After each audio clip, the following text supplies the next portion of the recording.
Ho ho ho, and welcome to this festive episode of NoobTube. No, I'm not doing that.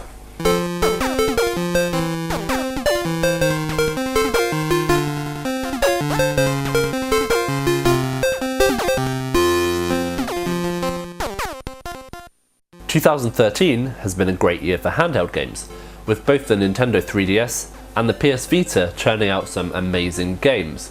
Back in November, the developer of Little Big Planet, Media Molecule, released a new platformer for the PS Vita called Tearaway.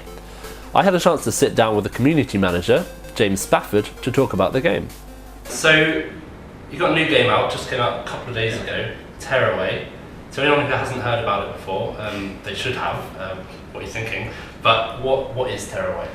So Tearaway is a game for PS Vita, and it's a little papery world that you hold in your hands. The main character in it has a big envelope for their head, and inside the envelope there's a message that they're trying to deliver to you.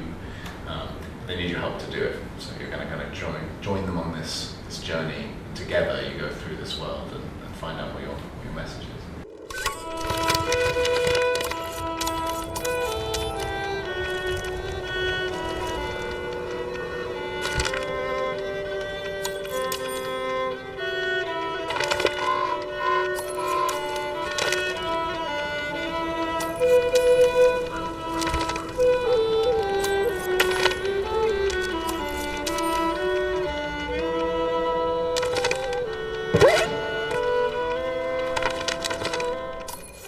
So, I mean, at its very core, it's a platforming, adventure game.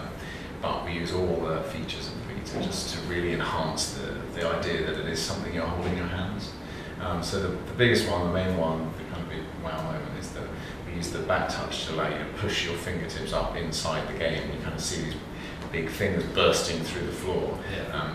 And in a world that's made entirely out of this kind of colourful paper, suddenly this realistic finger just looks kind of strange and just makes you feel really like you really are holding it. But we use the till, we use the front touch, we use the microphones, both cameras, and all of them to kind of maintain this illusion of you holding this world. Makes you feel really kind of connected to the experience. Makes you really feel like you are on this adventure with IOTA or Orange. It's something I saw in Little Big Planet as well, but just the creativity and being able to create things with stickers and just affecting the game world. Mm-hmm. Is that something that kind of drives a game from the beginning? Is that always in the development phase, is that something you start with from the beginning, or is it something that kind of comes in later after you know the general concept for the game? I mean, with Little Big Planet, it's definitely always been part of that. That's the point of it, so that's the very core of it. And with Tearaway, it wasn't necessarily always there, but because of the way that our designers build the levels, they all start with virtual sheets of paper which they add folds to, they add curls, creases.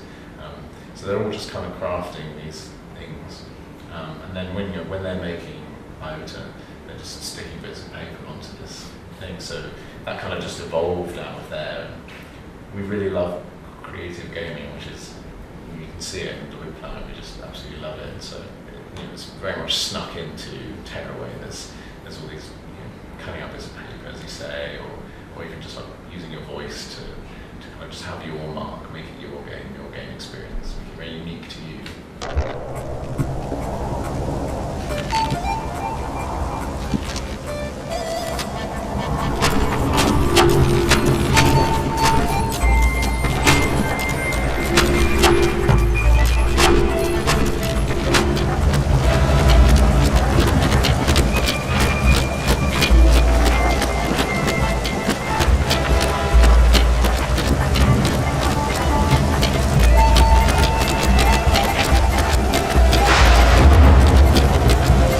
Question about games being developed, you have your kind of crunch time, which you mentioned earlier. What happens after that? Obviously the game's been released, are you kind of just sitting waiting to see what the reception is, or are you still working on the game post-release? So it's quite weird actually, because there's different parts of the studio who are at different timelines almost. So when we submit the game and it goes gold, for the large part of the studio, everyone's like, hooray, holiday. You know, their work is for the most part done. But then there's people like myself who are doing lots of online community stuff. My job's only just starting. Right. When the game comes on Friday, it just means my job changes. Suddenly now there are people playing the game. So yeah, the studio's certainly been quieter since we went gold. But a lot of people have gone on holiday, had a nice break, and they're going to come back and then start working on our PS4 game, which we'll probably show more of next year sometime. Cool. Maybe some more stuff with Tearaway. We haven't fully figured it all out yet. I think everyone just deserves a nice long Christmas break. It's been a really busy year. Sure. Cool. Well, it's been really nice to talk to you. Can't wait to get my hands on Tearaway. It looks like the game that's going to sell me on the Vita. Love the media molecule creativeness. So thanks for your time. Cool. Bye everyone. So as you can see, Tearaway is a charming game that you should definitely pick up. But did it sell me on the Vita, just like Little Big Planet sold me on the PS3? Well, here's the proof. As we reach the end of the year, it's time to decide which game receives the prestigious award of GOTY. Game of the Year, I mean. Here at NoobFeed, we've been toing and froing over this year's biggest and best games, trying to decide which is going to be our Game of the Year. All I can tell you for now is that it's one of these three. BioShock Infinite. Booker DeWitt takes to the clouds in this hotly anticipated successor to BioShock 1 and 2 from the genius mind of Ken Levine.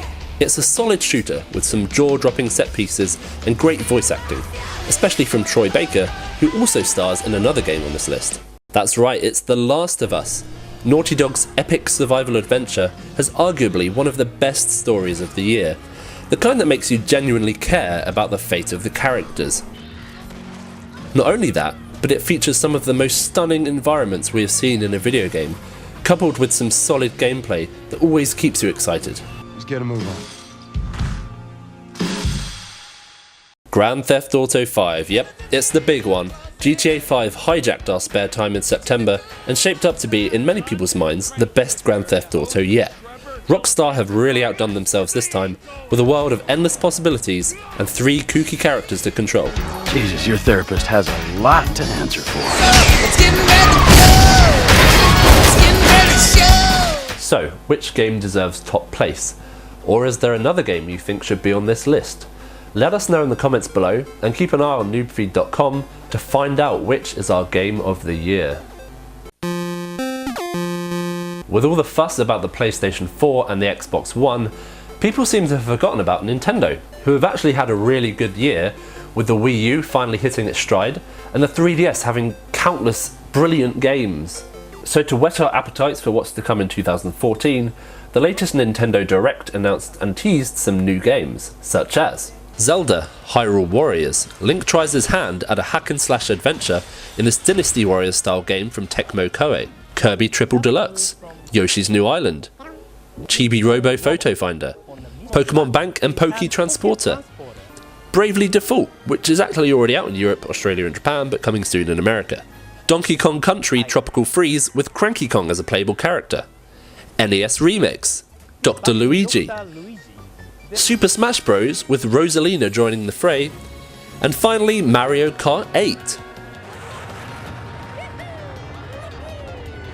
So if in this, the year of Luigi, you thought Nintendo didn't have much to offer, well, you were simply wrong, and it looks like 2014 is shaping up to be an amazing year too. So if you have one New Year's resolution, make sure it's to play more Nintendo games.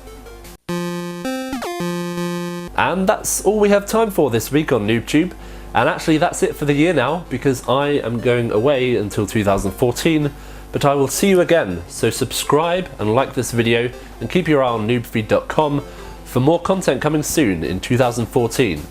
It won't be the year of Luigi, but it's going to be a good year.